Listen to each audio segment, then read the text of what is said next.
siya ay Colonel ng Philippine Army, si Secretary Senator Gregorio Gringo Honasan. Senator Honasan, sir, magandang umaga po sa inyo.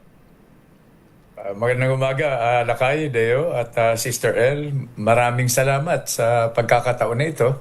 At pinakikinggan ko yung intro mo, Kadeo. Yes, sir. Siguro, hindi na ninyo maimbita sina President Ramos, President Cory, Cardinal Sin, Secretary Enrile. Yung mga talagang namuno noon, no? Pero Kaya no choice kayo. Buti inabot niyo ako ng buhay. Pero kahit wala na po isa, parang kasama namin araw-araw dahil ito mayat maya sumisingit dito sa DCRH. Malit ako. Nagsusurvey ako eh. Opo. Number 1 radio station ngayon, DCRH. Wow, thank you, sir. Oh, you better believe my survey, man. Ayan, kita mo, nasa langit na, sumisingit pa rito sa programa namin. Pero, pero Senator Honasan, sir, parang mas pogi ka yata nung may bigote ka. Ba't inalis mo yung bigote mo? Para magmukhang harmless. Baka akalain nila pag may bigote ka, may pinaplano na naman. Ayan. At speaking of pinaplano, Senator Honasan, sir, ayan ngayon po ay 40th anniversary bukas ng, actually ngayon, dahil yung EDSA People Power Revolution, halos 4 or 5 days yata yan. Anyway, Senator Honasan, sir, ayan, unang tanong ko po sa inyo. Ayan, ngayong anniversary ng EDSA People Power Revolution, may nakita po ba kayong malaking pagbabago sa ating bayan, Senator Honasan, sir? Kahit pa paano, Kadeo, no? Sa ating mga kababayan na nakikinig at nanonood, no? Meron naman pagbabago. Pero hindi yung inaasahan natin na mabilis na pagbabago. Sinamantala natin yung pagkakataon para yung mga systems breakdown, yung mga sistema sa isang demokrasya na parang humina, no? Hindi gumagana. At yung tinatawag na pinsala sa mga institusyon natin, parang mabagal ang pangyayari. Kaya yun ang isang pananaw, no? Pero gusto ko lang, sa paggunita natin, nakakataba talaga ng puso at nakakatindig balahibo. Na pag ginunita natin, inilagay natin yung Pilipinas sa mapa noon sa kasaysayan ng mundo na pag nagsama-sama pala yung kasundaluhan at yung taong bayan na pinaglilingkuran nila, pwedeng mangyari yung mapayapa na pagbabago. Yun ang nasa isip at nasa puso natin ngayon, no? So, babagal nga, nakakainip, lalo na ngayon itong mga issue. At least, Kadeo, uunahan na kita, no? Alam na natin ang itsura ngayon ng 1 bilyong piso, di ba? 4 feet by 4 feet by 5 feet.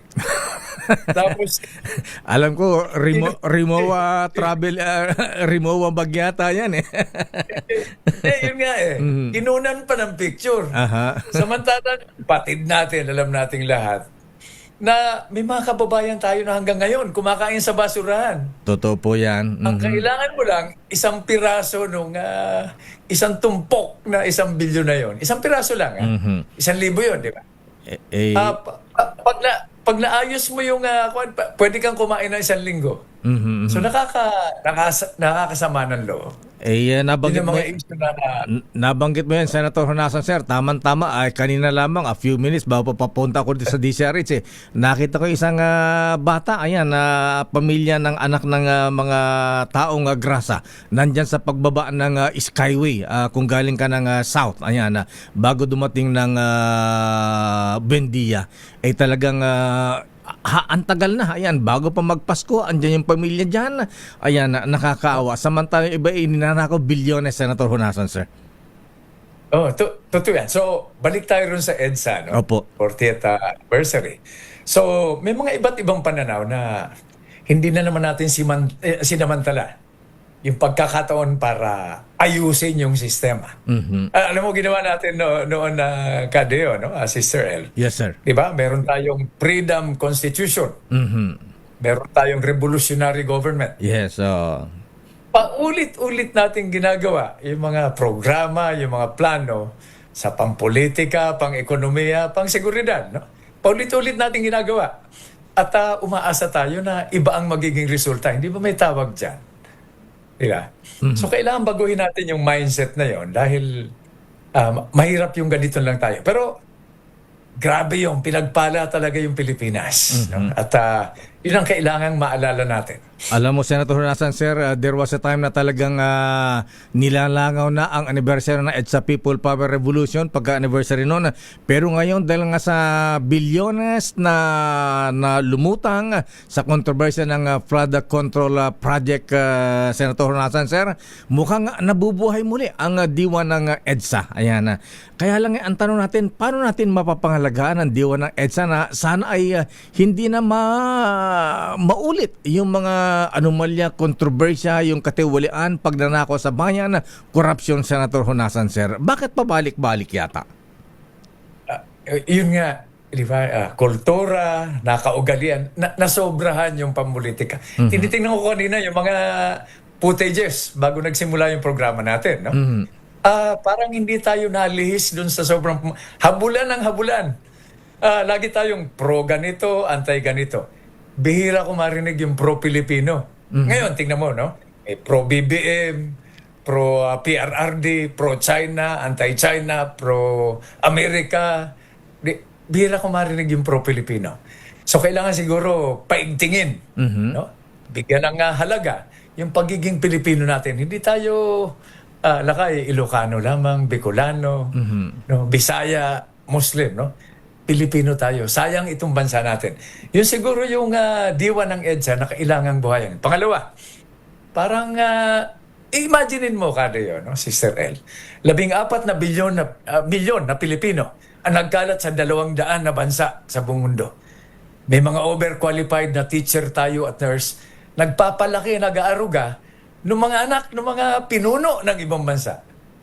Halos kalahati o lagpas sa kalahati ng mga madaragat natin Pilipino.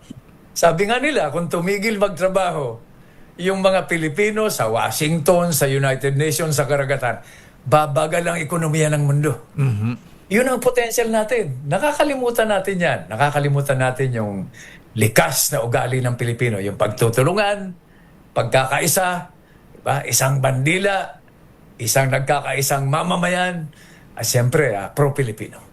Pero sa ganito nga pagbabago, Senator Honasan, sir, ano ang nakita niyong konkretong aksyon dapat gawin natin para tumino ang Pilipinas, magkaisa ang bayan? Hindi masyadong, sabi nga ni Lee Kuan Yew, ang problema sa Pilipinas, there's too much politics, Senator Honasan, sir. Ano ang mga konkretong dapat gawin? Abay, sumunod tayo sa batas. Di ba? Itong flood control, no? Dadagdag ko lang, no? Flood control, taon-taon pinopondahan mo ng bilyon-bilyon. Tuwing baba, uulan ng malakas, ililikas natin yung mga kabahayan. Yung mga kababayan natin na may bahay sa gilid ng ilog. Ba't hindi isahan na natin?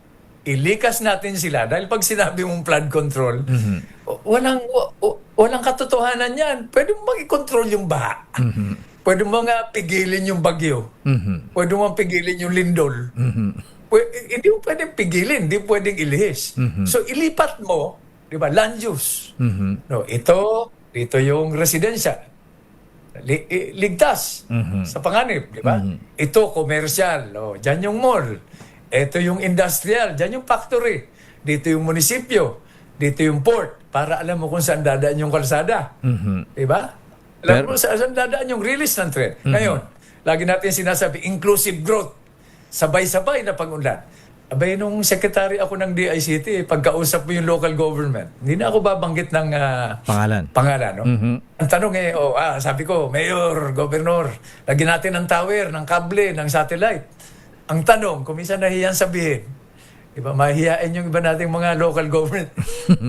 Secretary, ilan ba ang boto dyan? Diba? Ako naman lipat naman ako dun sa mga telco. Sabi ko, lagyan natin, bossing, lagyan natin ng antena, ng kable. I-connect natin para may signal. Diba? May internet. Diba? Tanong naman sa atin, boss, saan ba tayo kikita dyan? Ngayon, sabi ko sa kanila, meron ba tayo dyan? ano yung sasabi natin na inclusive growth? Siyempre, pag inclusive, sabay-sabay na pag-unlad, unahin natin yung pinakamaliit, pinakamalayo at pinakamahirap.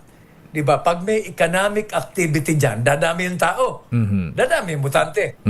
Pag dadami yung mutante, dadami yung tao, di ba, kikita ka dyan. Okay? Ayan. Di ba, parang, ang dali magsalita, no? Napakasimple, pero kulang tayo dun sa sinasabing political. Ayan. Political will. Yan ang mga paunang hakbang, no, sister? Mga unang hakbang pala. Ngayon, halalan. Di ba? Binoto mo. Tumangga ka pa ng pera. Natakot ka. Di ba? Naniwala ka dun sa pinagsasabi. Di ba? Tapos, ito ngayon, flood control, magrereklamo ka. Di ba? So, maging mapanuri tayo.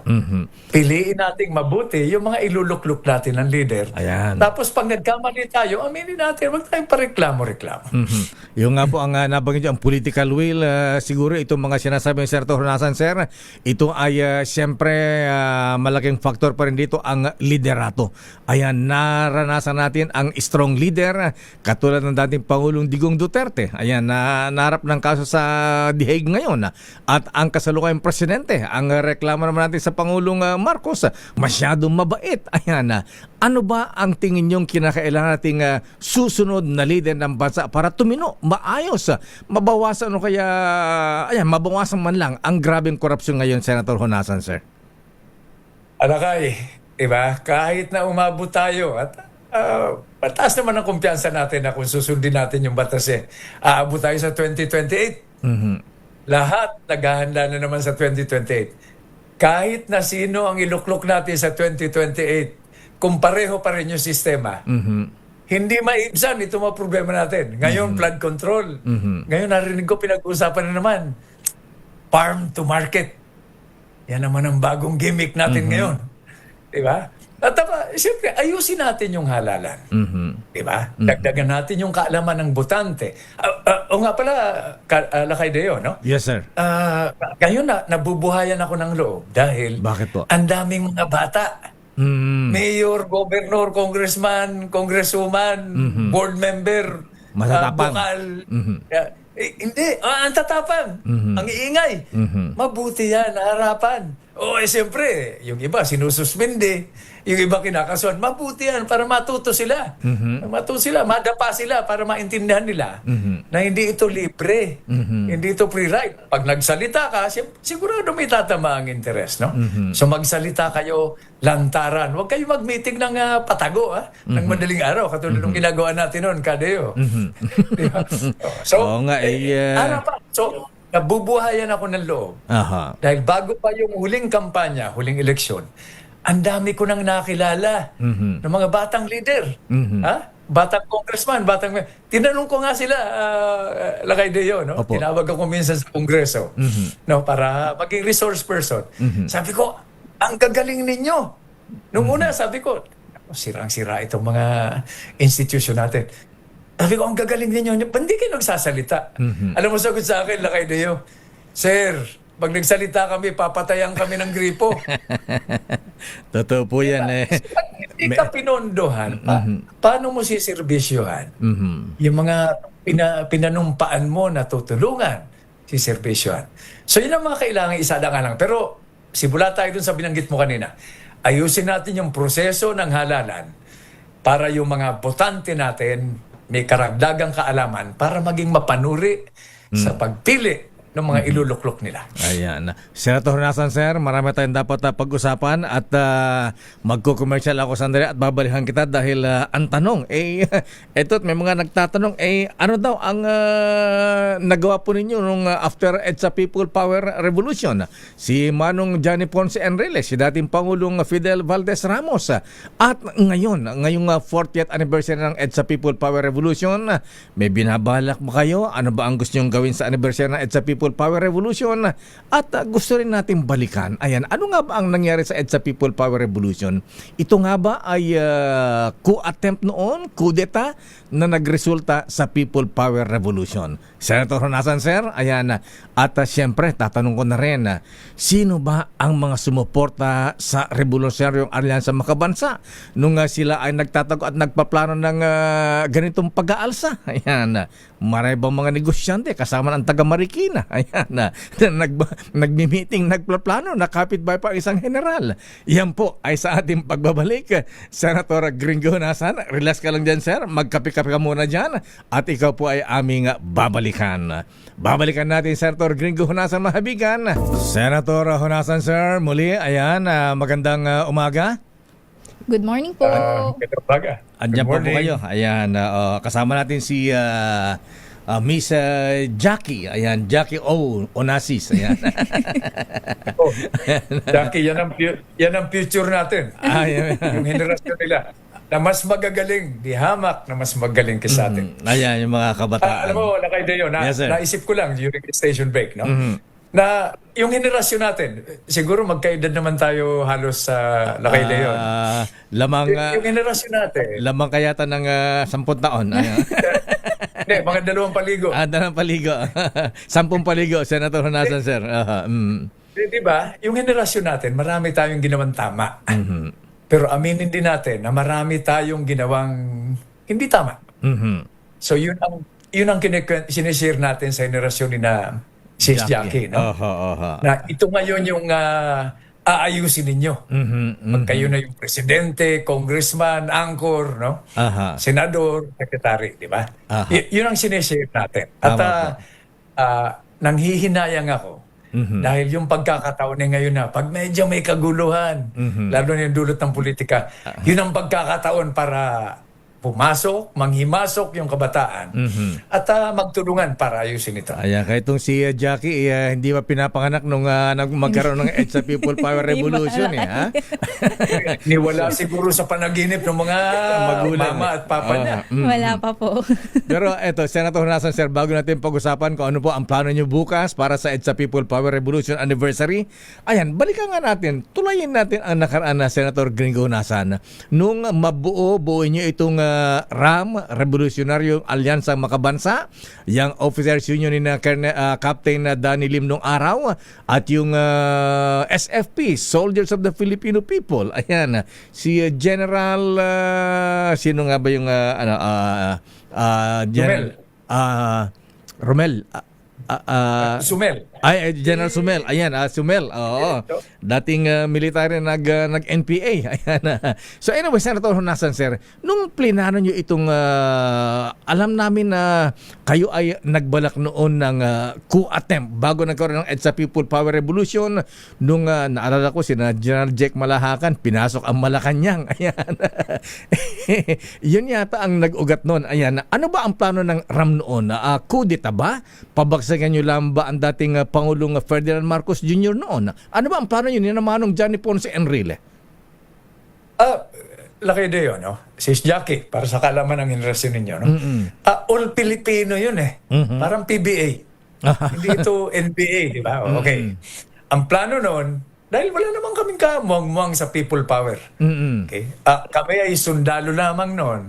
At ang plano namin talaga, lusubin yung Malacanang, hindi para saktan si President Marcos Sr. Kontrolin yung sitwasyon. Biruin mo kung gaano kami ka-romantic, ka-naib, no? Pasukin yung Malacanang, i-control ang sitwasyon, no? At siguraduhin na hindi masaktan yung first family noon. Dahil pag nauna noon yung, napanood ba ninyo yung Made in Malacanang, yung sine? Pag nauna ron yung tinatawag na MAB, ay nako, summary execution yon. Bita yon. Pinuhin mo kung gaano kami ka-simple mag-isip nun. Sundalo lang kami, hindi kami mga abogado, no, hindi kami mga negosyante. So, lusobin yung Malacanang, protektahan yung first family, at iharap sa taong bayan. Para sa pamagitan ng prosesong legal, no, ay mabigyan sila ng tamang desisyon at mahusgahan. Pag tinasabing kudeta, di ba? Ano ba kudeta, Lakay Leo, di ba? Kudeta is power grab. Lulusok kami para angkinin yung kapangyarihan. Hindi yun. Wala sa isip namin yun. Di ba? Hindi kami handa nun para patakbuhin yung buhay ng 55 million Pilipinos nun. Kaya lang, alam mo na, pag nagbago ang ihip ng hangin sa politika, iba na ang istorya. No? Kudeta, in fact, ang tawag sa akin, yung coup platter. Ayan. Diba? yung bansag na yan, iba overtime. Pero yung kudeta mali yan. Diba, kinukorek ko ganyan. Pwedeng debatihan yan, pero sa ibang pagkakataon. Okay? Kasi may mga So report. yun ang mga... So wala kayong balak na patayin noon ang dating Pangulong Ferdinand Marcos Sr. Kasi may mga report na pagka daw naging successful ang kudeta noon ay papatayin ang dating Pangulong Marcos Sr. Senator. Unang-una, Lakay Deo, hindi yan ugaling Pilipino. Kahit hindi yan ugali ng sundalong Pilipino. Yung kaso ko, personal. Si President Marcos Sr. ang naglagay ng ranggo ko nung magtapos ako sa Philippine Military Academy. Siya lang ang nakita kong presidente noon. Harapan. Hindi, wala akong pang presidente ng kilala noon. Diba? Ayan. So hindi yan ugaling Pilipino. Kaya lang, alam mo na, yung istorya, binaluktot, diba? Twinik, diba? Binilagyan ng spin para newsworthy. At yun ang naging bansag sa amin noon. Kahit na yung sunod-sunod na pag-aalsa, pagpapatuloy lamang yun nung nabigong layunin nung original na EDSA 86. In fact, nung una, Lakay, eto. Di ba galit na galit sa amin nun yung mga Ilocano? Siyempre.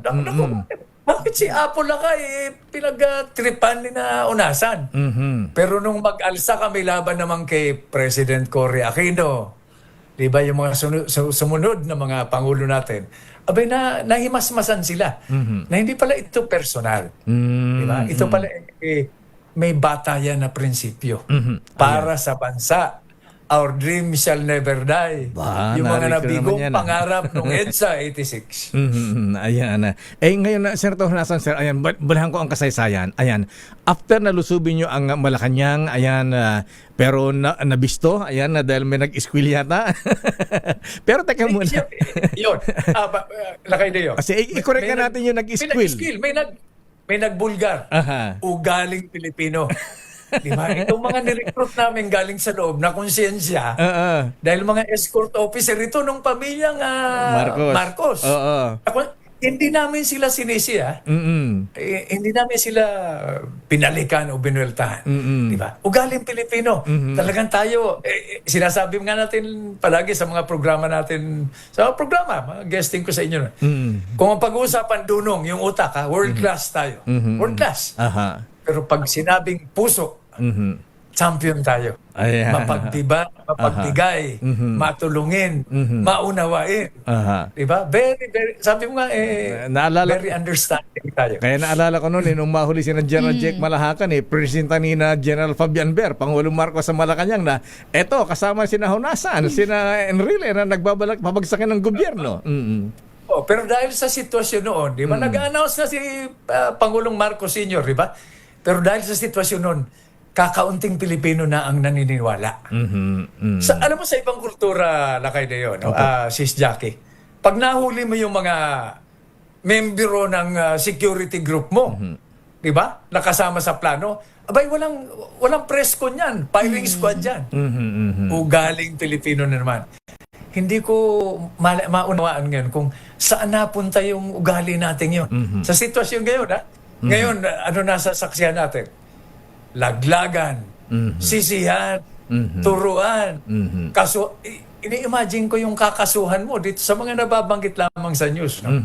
So, nakakapanghinayang. Ayan. Isa pa, Senator Honasan, sir, ayan na. Nakialam ba ang Central Intelligence Agency? May mga marites din nung araw, Senator Honasan, sir, na bago daw niya ang EDSA People Power Revolution, may CIA agent daw na nakakalaro mo ng golf sa Campo Aguinaldo nung araw. Ganun, pinag-usapan, plano ang destabilization, may mga pagbagsak. marites at Marisol na ba noon talaga? Ayan. Nakialam ba ang Amerika, ang CIA, Senator Honasan, sir?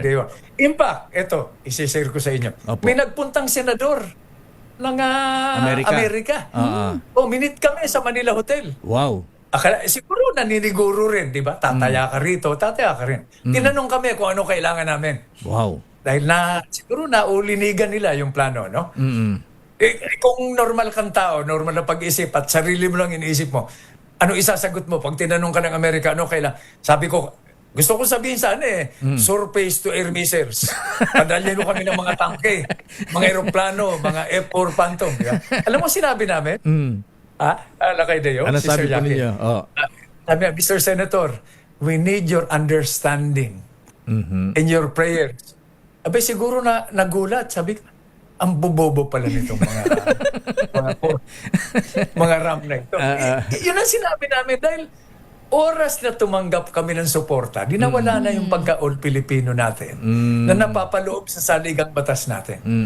Di ba? Yun ang totoo. Ngayon, kung may ibang opinion, di harapan tayo. Kasi sinasabi nung isang American author ng yung librong The Overthrow, ayan, yung libro ng mga history ng mga pinabagsak ng ayan, Kishner yata ang pangalan nun na senator. Ayan, anyway, Senator Sir, ayan, kung hindi nakialam ang Amerika at CIA, bakit ang dating Pangulong Marcos, pamilya Marcos, bakit hindi dinala sa Paway? Bakit dinala doon sa Hawaii? Siguro nagkabuhol-buhol yung translator, di ba? Hindi. Yung Amerika, umiiwas na noon. Naniguro sila dahil pag nanatili si President Marcos Sr. sa Pilipinas, alam mo ang minimum natin noon na lakay Deo, no? Opo. Civil war. Civil war. Imaginein mo yung, di ba? Siyempre may naniniwala kay President Marcos. Pero alam mo kung saan nagsimula ito? Opo. No? Alam natin lahat yan, no? Looking back, no? Nung magkaroon ng karamdaman si President Marcos Sr. Pag nagkaroon ka ng karamdaman, nawawala yung control. Nabuo yung cordon sanitaire. Di ba? Nabuo yung mga pira-pirasong power center sa paligid ng dating Pangulong Marcos. Doon nagsimula. Doon din isinilang yung RAM. Dahil, di ba, nasa harap kami noon. Di ba? Yung mga rebelde, kuno, no?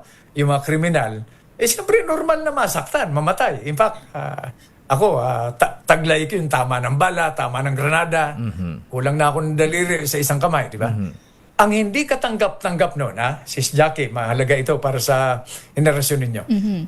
Kung bakit, di ba, sa armadong tunggalian ng mga rebelde at kasundaluhan, ang nasasaktan, ang nakapupuruhan, di ba yung mga inosenteng sibilyan, di ba, babae, bata, matanda, di ba? Sa isang tunggalian na hindi naman sila ang nag-imbento. Bakit ari-arian nila ang napipinsala? Bakit sila ang napupuruhan? So yun ang hindi katanggap. Siguro sabi namin, bakit ganito ang utos ng Commander-in-Chief? Parang hindi pinag-isipan. Doon isinilang yung reform, the armed forces movement sa loob ng kasundaluhan natin. Doon nasimula yung we belong. We belong to a reformed armed forces. Okay. Senator Honasan, sir, ngayong 40th anniversary ng EDSA People Power Revolution. So, ano po ang binabalak po ninyo? Ayan. Ano ba ang kayo ba ay babalik pa sa EDSA? Ayan. Sasali din po ba kayo? Sasali po ba sa rally? At ano ang inyong mga panawagan? Una-una na kay Deo, no, si Sir Jackie. Nung trillion peso march, nung isang taon pa, di ba? Tinatanong ako, former senator, former secretary, former colonel, former rebel, di ba? Pwede ba dumalo kayo sa rally? Sabi ko, naniniwala naman ako sa mga sinasabi, yung mga isyong nilalabas, yung flood control, no? Pero ang mahalagang katanungan sa ating lahat, hindi lamang para sa akin saan ako pupunta? Saan rally ako pupunta? Saan? Punta ka sa Luneta, iba-iba sinasabi. Punta ka sa People Power Monument, iba-iba sinasabi. Punta ka dun sa EDSA Shrine, iba-iba sinasabi. Ang daming panawagan. Kung ihambing mo ito sa nangyari noong 1986, maliwanag yung alternatibo, di ba? Ang nasasagot, dalawang katanungan. Noon, 40 years ago.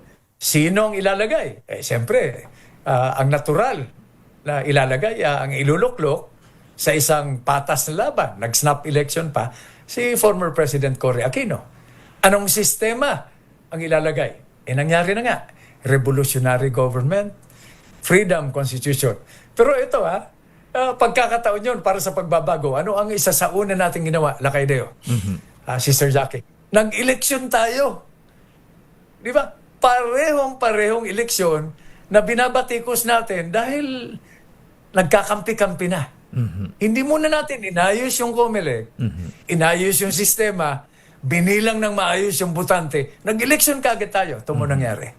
Paulit-ulit natin ginagawa. Pangalawang punto, kung pag-uusapan yung paggunita natin ng EDSA, pareho pa rin ang katanungan. Saan tayo pupunta? Anong mga issue? Sayang talaga ang Pilipinas. Tingnan lang natin yung mapa. Tayo may hawak kadeyo, no? Sis Jackie, ng traffic light. Lahat ng barko, eroplano dumadaan sa teritoryo natin. Tayo ang pwedeng maging sentro ng teknolohiya, ng kultura, ng politika, ng seguridad. Di ba? Tayo ang pwedeng maging sentro ng spiritual. Center, hindi lamang ng Pacific area, kundi ng buong mundo. Kung saan binobomba yung mga ospital, no? At eskwelahan, dapat sa atin pumunta pag nahirapan. Paano ka pupunta rito? Sabi siguro ng mga ibang mga lakal, ang gugulo nila, no? Magpigil muna tayo. Huwag muna tayo mag-invest yan. Kaya lang, sabi siguro ng Panginoon, Lakay Deo, no? Sister Jackie, napakaswerto naman ninyo. No? Baka magselos yung ibang bansa. Ilalagay ko kayo sa ring of fire. Diba? Number 1 kayo sa World Risk Index. Pag may bagyo galing sa Pacific, ang welcoming committee, Pilipinas. Para patas lang ang laban. No? Pero napakaswerte natin at mas maswerte tayo dahil sa mga kabataan natin at yung susunod na henerasyon ng mga leader at mamamayan natin. Diyan ako hindi nawawalan ng pag-asa. Whether umattend ka ng rally o hindi. Gunitain na lang natin yung EDSA sa puso at sa pag-iisipan natin, no, para maalala natin, no? One shining moment in history kung saan natin nilagay sa mapa ng kasaysayan ng mundo na pag nagkaisa pala yung kasundaluhan na naglilingkod sa taong bayan at yung mamamayang Pilipino, pwede pala yung mapayapang pagbabago. Senator Honasan, sir, maraming salamat. Our dream shall never die. Thank you and good morning. Thank Happy you po. anniversary. Ako, maraming salamat, Sister Jackie, Lakay Deo, mabuhay ka at regards dun sa bossing natin. Sana ba? Thank you very much, sir. Dating senador, dating DICT Secretary Gringo Honasan.